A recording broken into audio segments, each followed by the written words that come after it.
En Afrique du Sud, le tribunal doit décider ce lundi du maintien ou non des charges contre l'homme d'affaires Chérien Dewani. Ce dernier est accusé d'avoir commandité l'assassinat de sa femme en 2010.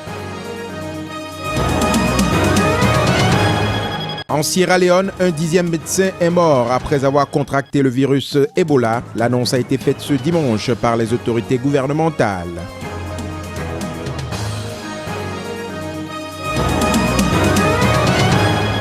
En page magazine, nous irons à la découverte des Émirats arabes unis où la population locale minoritaire perpétue son identité culturelle malgré la modernité.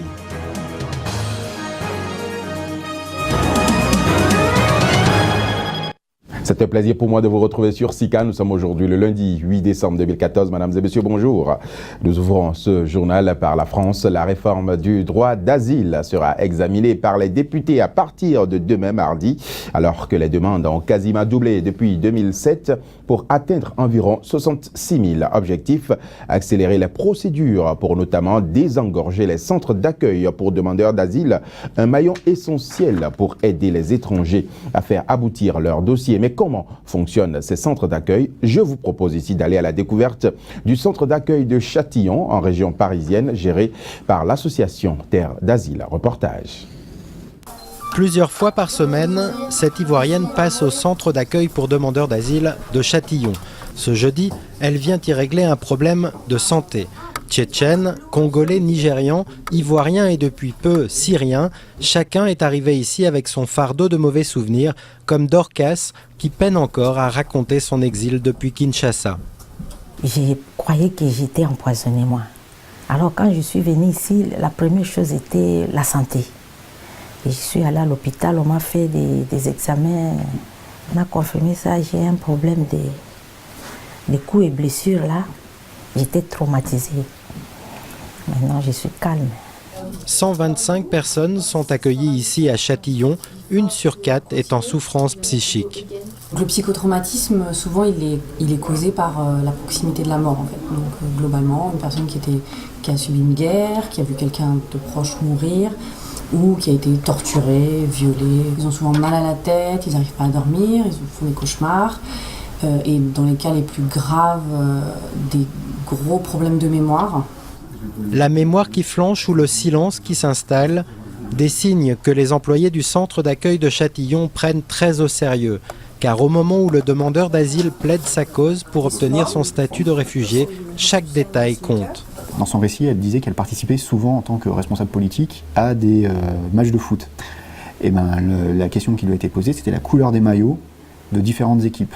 Et la dame a su répondre, et c'est ce qui certainement lui a permis d'obtenir le statut de réfugié. Être accompagné dans ces démarches par un centre d'accueil, un avantage décisif avant l'entretien avec l'OFPRA, l'organisme public qui décide de l'octroi du statut de réfugié, et surtout un avantage qui fait toute la différence avec les demandeurs isolés. Au CADA de Châtillon, on est à 60% de taux de reconnaissance du statut de réfugié, alors qu'on est plutôt vers 20-25% d'une manière générale pour les personnes qui sont demandeuses d'asile. Mais cette chance n'est pas donnée à tous. Seul un tiers des 66 000 demandeurs obtiennent une place dans un centre d'accueil. En Afrique du Sud à présent, le tribunal doit décider ce lundi matin du maintien ou non des charges contre l'homme d'affaires Chérien Dewani, accusé d'avoir commandité l'assassinat de sa femme. Ce riche Britannique d'origine indienne est accusé d'avoir fait assassiner sa jeune épouse Annie, issue comme lui d'une grande famille hindoue originaire de Suède, en simulant un braquage de leur taxi pendant leur lune de miel en 2010. En effet, le 13 novembre 2010, le couple marié depuis seulement 2 semaines venait de dîner dans un restaurant chic du front de mer de Cap quand leur taxi a été braqué dans le township de Guguletu. Le corps de la jeune femme a été retrouvé le lendemain, une balle dans la nuque sur la banquette arrière du véhicule. Lui-même a affirmé qu'il avait été contraint de fuir sous la menace d'un pistolet sur sa tempe. La jeune femme n'avait pas subi de violence sexuelle, mais ses bijoux et son sac lui avaient été volés. La Sierra Leone à présent, le virus Ebola poursuit son ravage. Malgré toutes les mesures prises pour l'endiguer, un 10e médecin est mort à Freetown, la capitale, après avoir contracté le virus. L'annonce a été faite ce dimanche par le gouvernement de ce petit pays de l'Afrique de l'Ouest. Reportage. Le docteur Aya Solomon Konohima s'est éteint samedi soir au centre médical Hastings, proche de la capitale Freetown. C'était au lendemain de la mort de 2 autres de ses collègues, également contaminés par le virus Ebola. D'après le responsable médical Brima Kagbo, il montrait des signes positifs de guérison suite à plus d'1 semaine d'hospitalisation. Les décès répétés de médecins et le mode de transmission du virus inquiètent et motivent à intensifier les efforts pour endiguer l'épidémie. Sur 12 médecins ayant contracté Ebola en Sierra Leone, seulement 2 ont survécu et plus d'1 centaine de personnels de santé y sont morts. L'Association des jeunes docteurs du pays a exprimé sa grande préoccupation face au phénomène, appelant le gouvernement à consacrer davantage de ressources à la lutte contre le virus Ebola. En 2010, la Sierra Leone comptait un médecin pour 50 000 personnes, soit à peine quelques 120 docteurs pour tout le pays. Des centaines de personnels de santé sont morts en soignant les victimes d'Ebola dans les 3 pays de la région les plus touchés, la Sierra Leone où l'épidémie continue de s'étendre et la Guinée, ainsi que le Libéria où elle semble se stabiliser. Cette fièvre hémorragique se transmet par les fluides corporels, rappelons-le, rendant ainsi les personnels de santé particulièrement vulnérables. L'épidémie a fait plus de 6 000 morts en Afrique de l'Ouest en 1 an. Pour plus de 17 000 cas, selon le dernier bilan en date de l'Organisation mondiale de la santé publié le 2 décembre. Un peu de politique maintenant sur le continent africain, le Zimbabwe. Le président Robert Mugabe a officiellement placé son épouse Grace Mugabe dans la course à sa succession ce samedi. L'homme est au pouvoir depuis 1980 et son épouse est relativement novice en politique. Reportage. Avec le poste de présidente de la Ligue féminine, Grace Mugabe, âgée de 49 ans, fait automatiquement son entrée au bureau politique du mouvement dont elle était jusqu'alors simple membre. Sans surprise, Robert Mugabe a aussi été reconduit chef du parti. En revanche, quant à la composition très attendue du parti politique et le choix de ses vice-présidents, il a entretenu le suspense. Ils ne seront connus que mercredi ou jeudi. Je ne peux pas me précipiter pour choisir des gens. Je veux prendre le temps de voir de nouveaux noms, de nouvelles personnes qui vont entrer dans le comité central. Ceux qui ne sont pas ici nous ont dit au revoir. Je ne les vois pas revenir au comité central.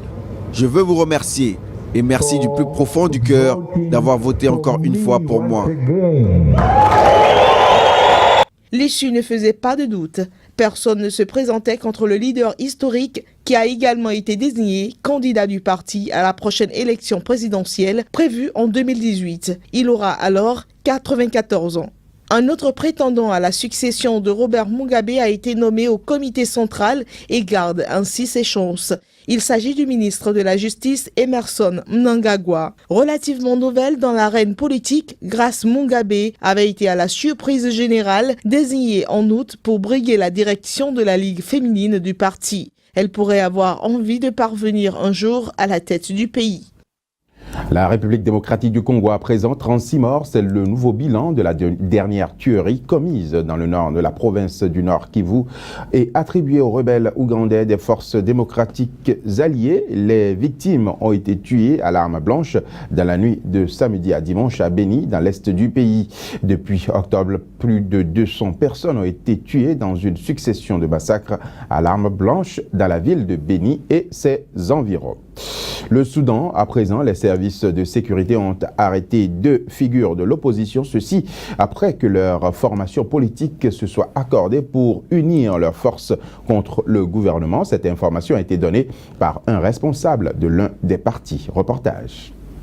Le service national de renseignement et de sécurité a arrêté samedi soir Farouk Abdou Issa, le chef des forces nationales de consensus, et Amin Maki Madani, un militant de la société civile. Depuis, aucune communication avec eux et leur lieu de détention demeure inconnu. Les autorités soudanaises n'étaient pas joignables dans l'immédiat pour commenter ces informations. Les 2 hommes ont signé mercredi à Addis Abeba un accord réclamant la formation d'un gouvernement de transition à Khartoum baptisé l'Appel du Soudan. C'est le premier à réunir un spectre aussi large de partis politiques et de groupes rebelles opposés au président soudanais Omar el-Béchir au pouvoir depuis 25 ans. Parmi les signataires figurent le parti Ouma, des rebelles, des organisations de la société civile et le NCF qui regroupe plusieurs partis d'opposition. Lors d'une conférence de presse ce dimanche, le porte-parole des forces nationales de consensus, Mohamed Dia Eddine, a déclaré exiger la libération immédiate de Farouk Abou Issa et de tous les détenus politiques. Il a ajouté que l'Alliance poursuivra son travail malgré ces mesures répressives. Omar el-Béchir, arrivé à la tête du Soudan en 1989 par un coup d'État, a annoncé en octobre qu'il serait candidat à sa propre succession aux élections prévues en avril. Réclamé par la Cour pénale internationale pour crimes de guerre, crimes contre l'humanité et génocide au Darfour, le président soudanais avait lancé en janvier un dialogue national pour tenter de régler les crises multiples qui secouent le Soudan. Un pays appauvri et ravagé par les conflits, notamment celui au Darfour depuis 2003, qui a fait 300 000 morts selon l'ONU. La page magazine de cette édition nous emmène aux Émirats Arabes Unis, course de chameaux, fauconnerie ou encore habits traditionnels. La population locale des Émirats Arabes Unis, ultra minoritaire dans son propre pays, perpétue son identité tribale et bédouine, bien évidemment pour marquer sa différence avec le style de vie de millions d'expatriés. Reportage. Dubaï, une ville ultra moderne au rythme effréné et une plateforme pour la Fédération des Émirats Arabes Unis. Les centres commerciaux y sont partout. Il est commun d'y voir une femme en habits traditionnels au milieu d'étrangers au look plus moderne. Un contraste à gérer par les autorités. Nous devons préserver notre culture et notre patrimoine, mais en même temps accepter d'autres cultures. Aussi, aux Émirats Arabes Unis, il y a plus de 200 nationalités différentes et nous pouvons en tirer avantage. Les Émiratis représentent 11% d'une population de 8,5 millions. Leur culture bédouine a été transformée avec la découverte de pétrole dans les années 50. Depuis, les travailleurs étrangers affluent, attirés par des contrats avantageux et des opportunités commerciales. Avec eux est apparu un style de vie en opposition avec les valeurs musulmanes traditionnelles. Fondés en 1971, les Émirats sont face à une question permanente, s'ouvrir à la modernité ou conserver leur propre identité. Devons-nous changer pour nous adapter à la modernité lorsqu'on crée un État ou conserver sa culture ? Depuis 40 ans, nous sommes restés les mêmes. La tradition de la fauconnerie est un exemple de la culture émirati, vieux de 2000 ans. Mais l'environnement des faucons est menacé par l'urbanisation. Les Émiratis ont donc créé des lois pour les protéger. Une démarche qui concerne aussi d'autres artisanats.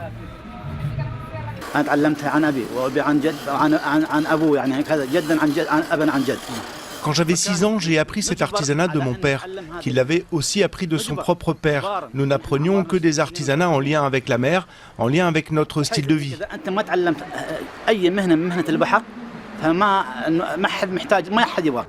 Les Émiratis sont aujourd'hui en minorité dans leur pays. L'État cherche à les intégrer dans les secteurs privés et publics de la société, notamment l'armée. En 2014, le service militaire est devenu obligatoire pour les hommes. Les femmes peuvent se porter volontaires. Voilà, ce sera tout pour cette édition que je vous remercie d'avoir suivi, madame, monsieur. Mais avant de partir, le proverbe africain du jour nous vient d'Algérie et dit « Le temps est une lime qui travaille sans bruit ». Le temps est une lime qui travaille sans bruit. Merci d'avoir suivi ce rendez-vous d'information sur Sika TV. Retenez que nous sommes en continu sur notre site internet www.sikatv.info.